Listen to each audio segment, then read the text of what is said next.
Bismillahirrahmanirrahim. Assalamualaikum warahmatullahi wabarakatuh. Hamdan wa syukran lillahi ta'ala ma ba'd.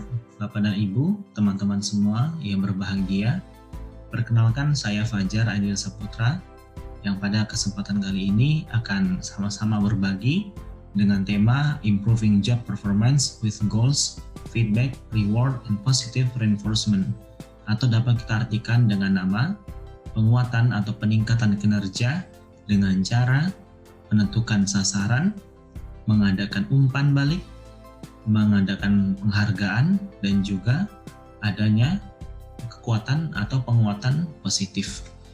Bapak dan Ibu dan teman-teman yang berbahagia, adapun latar belakang untuk pembahasan pada kali ini adalah karena kinerja karyawan merupakan hal yang penting untuk diperhatikan oleh organisasi. Dedikasi dan loyalitas yang kuat akan memimpin memunculkan komitmen karyawan terhadap organisasi. Beberapa di antara cara diyakini adalah seperti menetapkan tujuan, memberikan umpan balik, menyiapkan penghargaan, dan adanya penguatan yang positif.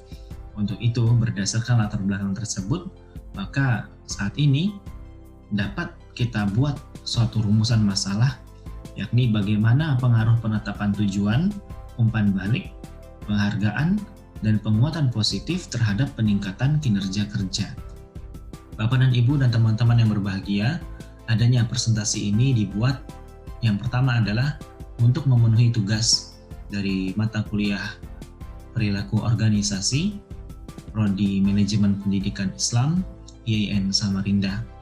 Adapun dosen pengampu kami yakni Profesor Dr. Muhammad Ilyasin MPD dan juga Bapak Dr. Ahmad Muaddin MPD. Bapak dan Ibu dan teman-teman yang berbahagia, kita akan masuk kepada hal yang pertama yang akan kita bahas adalah tentang kinerja atau yang disebut dengan job performance. Apa sih definisi dari kinerja tersebut?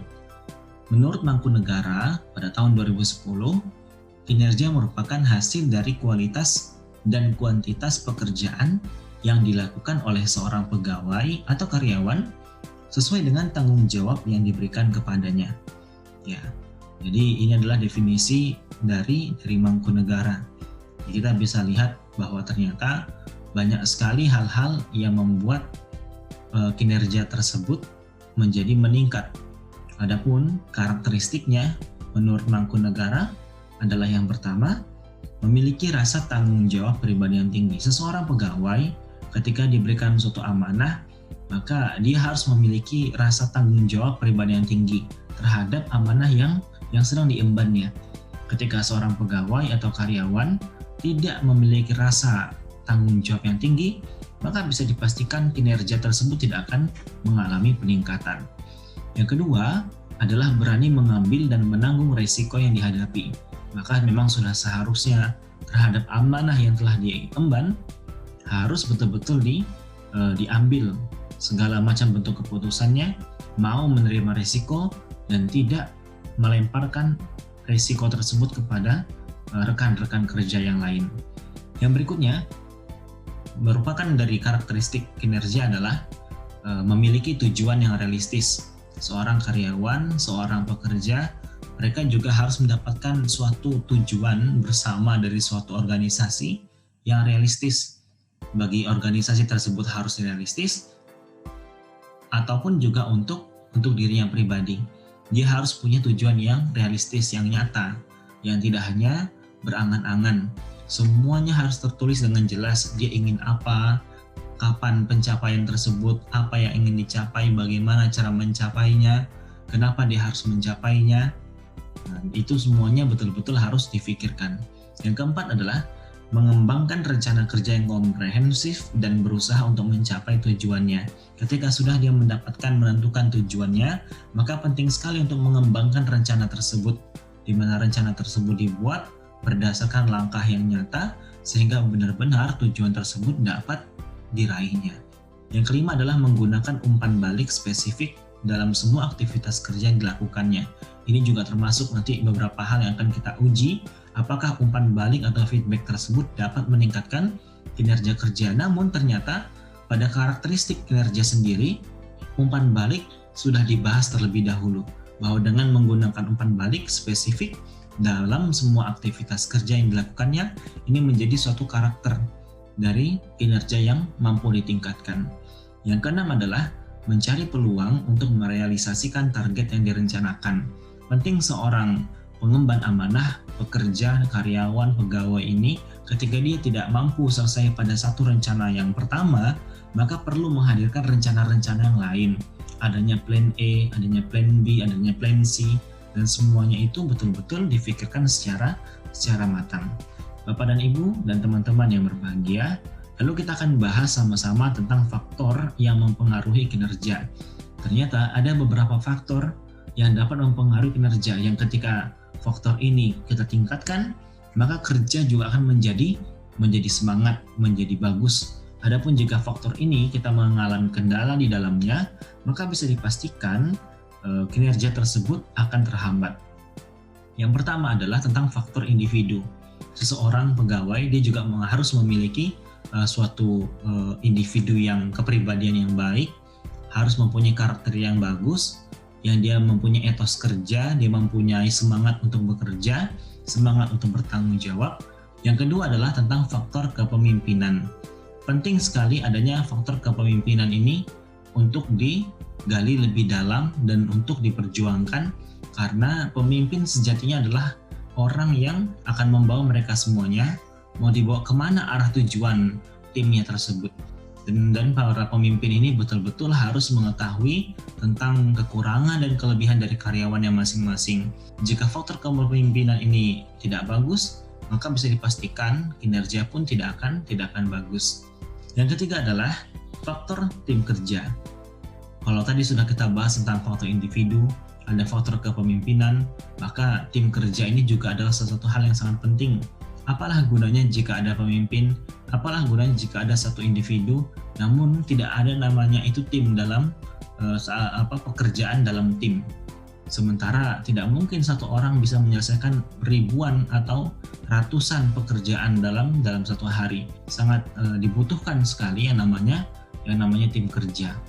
Yang berikutnya adalah tentang faktor sistem organisasi. Ini juga sangat penting, di mana organisasi ini akan menjadi satu acuan dari tim kerja tersebut. Struktur organisasi yang menjadi jelas, kalau nanti bagian-bagian tugas amanah juga menjadi jelas, maka pekerjaan juga akan cepat meningkat. Otomatis kinerja akan jauh lebih berpengaruh positif daripada orang-orang atau daripada organisasi yang tidak mempunyai struktur di dalamnya. Yang berikutnya ada tentang faktor situasional atau konteks. Ini adalah faktor berdasarkan situasi. Kalau tadi kita lihat, kita sama-sama baca, kita sama-sama ketahui bahwa dari faktor individu, faktor kepemimpinan, faktor tim kerja, dan faktor sistem organisasi adalah faktor yang mempengaruhi dari dalam tubuh.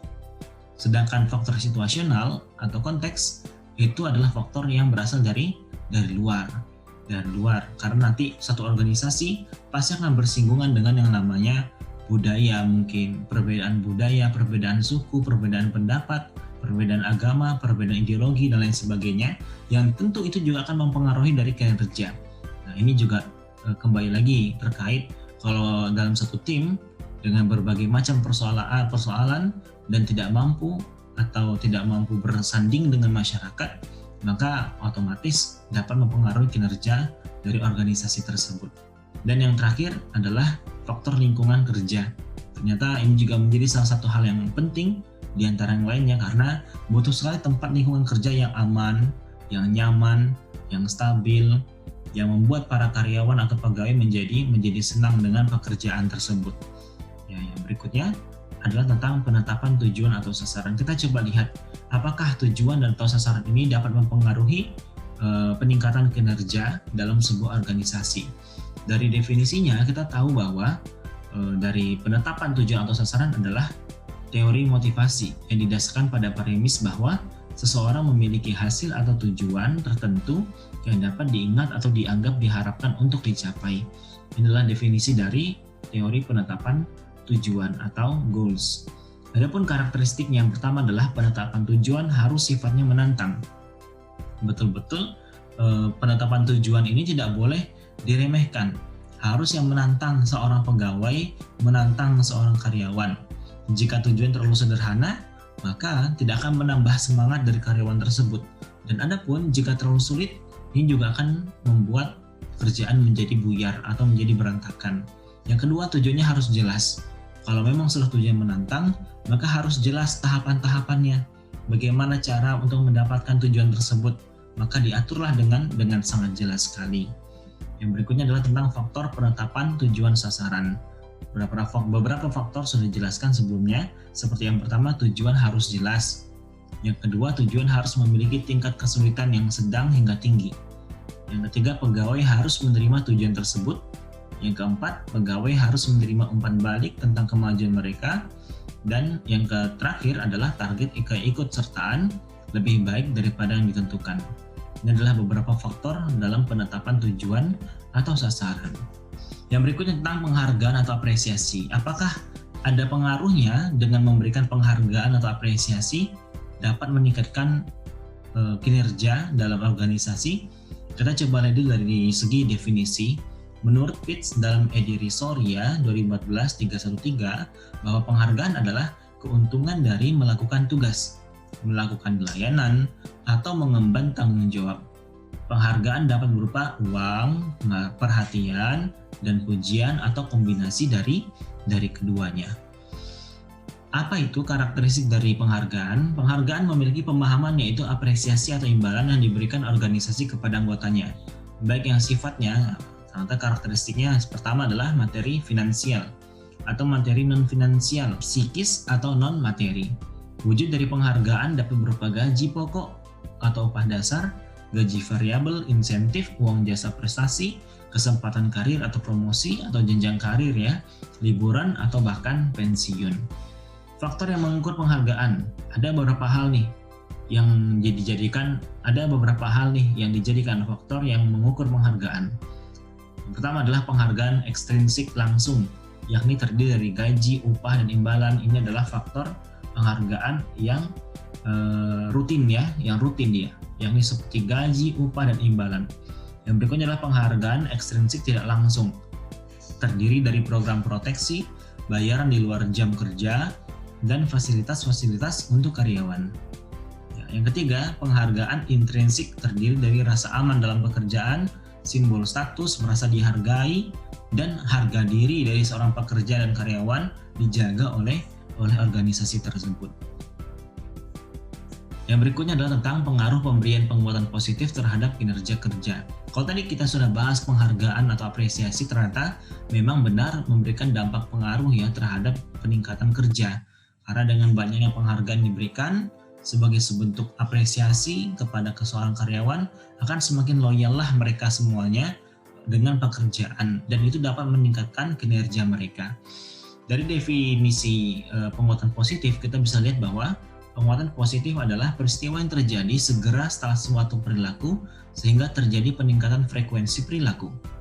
Penguatan positif merupakan respon positif terhadap suatu perilaku tertentu dari seorang pegawai untuk memunculkan kembali perilaku tersebut. Tadi yang pertama itu menurut Edi Purwanta, dan adapun yang kedua ini menurut Gerald Corey. Ini adalah sebuah definisi tentang penguatan positif. Kita coba lihat apa sih tujuan dilakukannya penguatan positif. Yang pertama adalah ketika penguatan digunakan secara selektif, itu meningkatkan perhatian karyawan dan membantu karyawan untuk terus belajar. Yang kedua, memberikan motivasi kepada karyawan dalam proses pembelajaran. Yang ketiga, digunakan untuk mengontrol atau mengubah perilaku karyawan yang tadinya tidak baik menjadi baik, dan tadinya tidak produktif menjadi produktif. Membangun kepercayaan diri karyawan untuk mengatur pengalaman belajar mereka. Dan yang terakhir adalah memandu perkembangan pemikiran divergen atau bercabang saat mengambil tindakan yang berbeda. Ini adalah tujuan dilakukan penguatan positif. Lalu kita lihat apa saja komponen penguatan positif. Ternyata ada dua ya. Yang pertama adalah penguatan verbal atau verbal reinforcement. Ini berupa pujian, perkataan pujian, dorongan, kalimat motivasi. Selamat ya, Anda adalah orang yang sangat bagus dalam bekerja. Saya mengapresiasi Anda dalam bekerja. Kalian adalah orang-orang yang sangat-sangat saya butuhkan. Ini adalah berupa penguatan verbal. Adapun yang berikutnya adalah penguatan secara gestural atau gestural reinforcement, yakni seperti reaksi pemimpin ketika datang seseorang karyawan atau pegawainya, reaksinya harus senang, reaksinya harus bangga, reaksinya harus betul-betul menghargai tindakan dia dengan adanya tingkah laku, adanya mengangguk, adanya mengangkat bahu. Itu adalah sebagai bentuk penguatan gestural dan sangat dibutuhkan oleh para karyawan. Maka Bapak dan Ibu serta teman-teman yang dirahmati oleh Allah Subhanahu wa taala, kita lihat bahwa kinerja adalah unjuk kerja seseorang dalam melaksanakan kualitas dan kuantitas tugas yang dipercayakan kepadanya sesuai dengan fungsi dan statusnya.